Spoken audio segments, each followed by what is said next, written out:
Previously during the investigation. These puppies are making me go to another town in the boondocks again. I didn't think you'd keep me waiting in the rain for so long. Welcome to Greenvale. I'm the sheriff, George Woodman. Call me George. There's definitely something in this town. Do you feel it, Zach? My coffee warned me about it.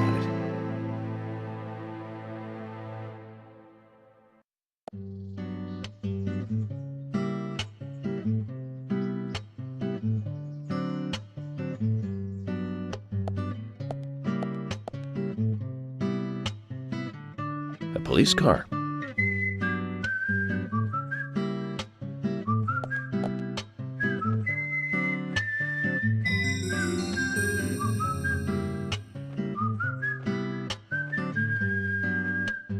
So we have King George to thank for preparing a car for me. A pleasant surprise, eh, Zach? Let's take it for a spin.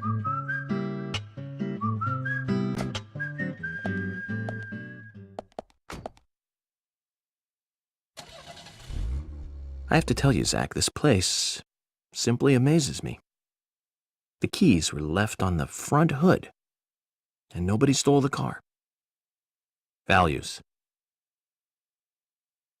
This town has what the country needs. Values. Let's head over to the sheriff's department.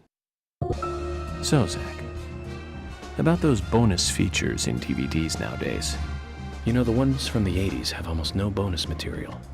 Even if they do, it's a trailer and the visual quality is pretty bad.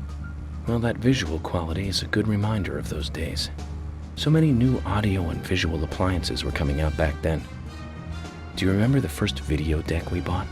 We bought it to record one of the Star Wars movies on TV. And remember when that video store opened, we spent hours there, just trying to find a good movie to rent. There weren't that many to choose from back then. I remember renting some really bad ones after reading those back cover taglines. Hey, remember? Attack of the Killer Tomatoes, filmed in 1978. Produced, directed, written, and edited by John DeBello. It was really awful, but for some reason I still remember it pretty well. It had so many sequels, and the original was re-released in '95. The 87-minute-long theatrical release bumped up to a whopping 90 minutes.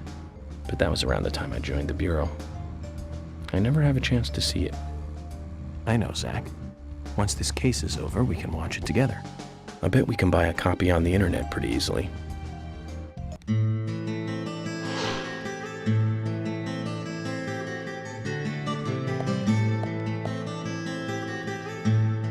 That's one fine building for such a small town. The exterior woodwork is spectacular. Don't you agree, Zach?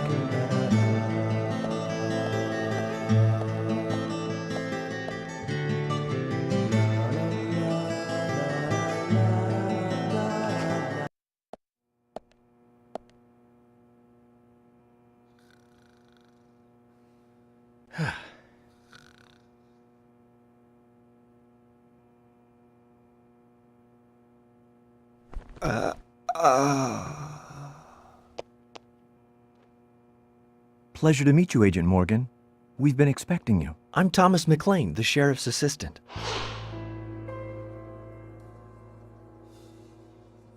FBI Special Agent Francis York Morgan. Please just call me York. It's what everyone else calls me. Very well then, Agent York. I believe I owe you a thank you for retrieving my belongings from my car. Thanks. Oh, no, just doing my job. I want to help do everything I can to help the investigation.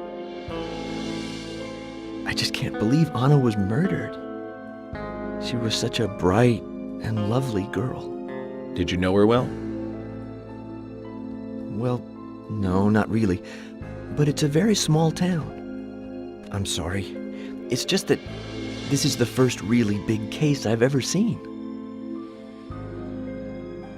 I understand. Just try to relax. Can I have a look at Anna's file now? Yes, of course. The sheriff told me to let you through to the meeting room, but I've lost the key to the cabinet where the files are. Why don't you take a look around while I go look for it? Okay. Let me know when things are ready. Zach, Thomas appears to be the kind and sensitive type, totally at odds with the monarch. Almost a good setting for a cartoon.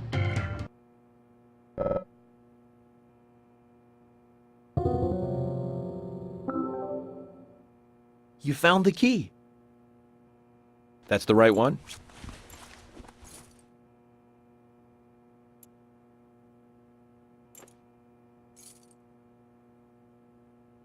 Yes, a southern flying squirrel.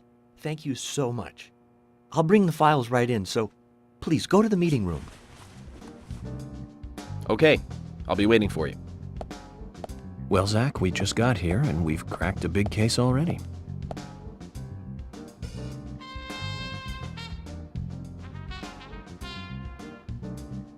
The victim's name was Anna Graham. Age 18, she just recently graduated from high school this year. Her dream was to move out to the city and become a model. But for the time being, she was working in the A&G diner here in town. She lived with her mother, Sally. Anna's father died in an accident in the lumber mill when she was a child. Her mother is unemployed and lives on the insurance money from her husband's accident. After all, it's a small town with a low cost of living. Financially, they seem to get by fine, and they led normal lives. A normal life is exactly what a curious teenager doesn't want. It's all starting to make sense, Zach.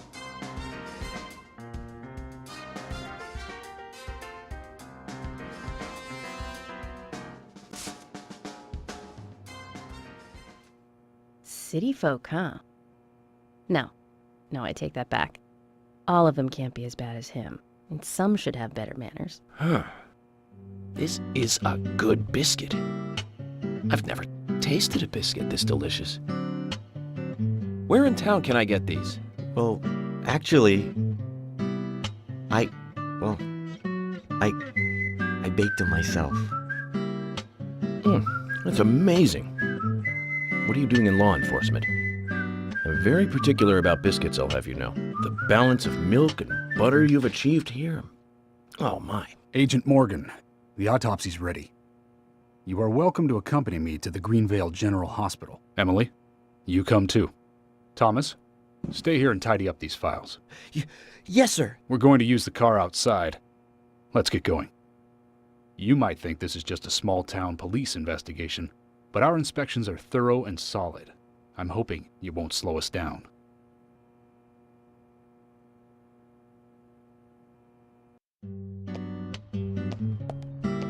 The Greenvale General Hospital is down the road by the lake. It's too far to walk.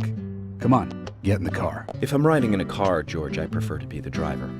Can you provide a car for me? What are you talking about? You don't even know how to get there. Which is another good reason for me to drive, George. I need to learn my way around town. Oh, man. Very well. Then I'll ride with you. I want to keep an eye on you. Fair enough. Just one thing, Agent Morgan. Your involvement in this case is limited. That means you don't have to learn your way around town.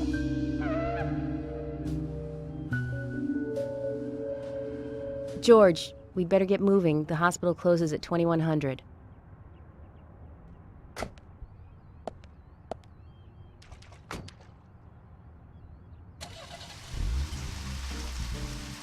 Agent Morgan, get us there quickly, but drive within the speed limit. Just because you have a badge doesn't mean you can drive like a maniac. George, what are you, his mother?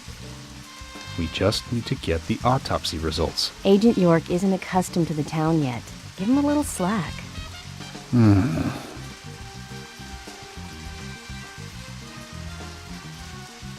Well then, Agent York, let's get going. Sure, sounds good.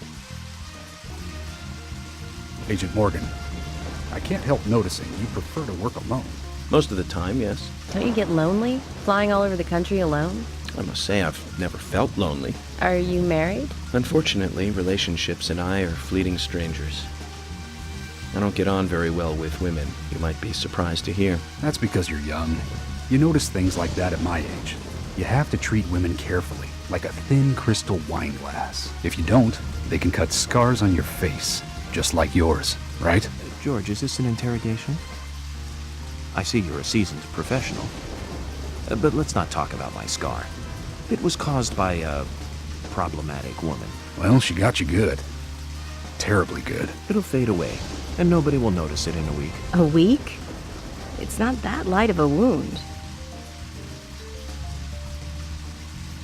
So, Emily, tell me, is there really a need for a full-time sheriff in a small town like this? I'm sure it is small to your city eyes, but any gathering of people leads to all kinds of problems. Fights, runaways, stray pets. You're too fixated on violent crimes. Our job is to guide the people along the correct path, first and foremost. Now, that's what I consider to be my duty as the sheriff of Greenvale. Zach, there he is. The monarch, in all his glory. Kind of makes me glad that I wasn't born here. Did you say something, Agent Morgan? No, nothing, George. I was just reflecting on a little history. Well, we're in the middle of a homicide investigation. Keep your mind on the matter at hand. Okay, which right now is driving.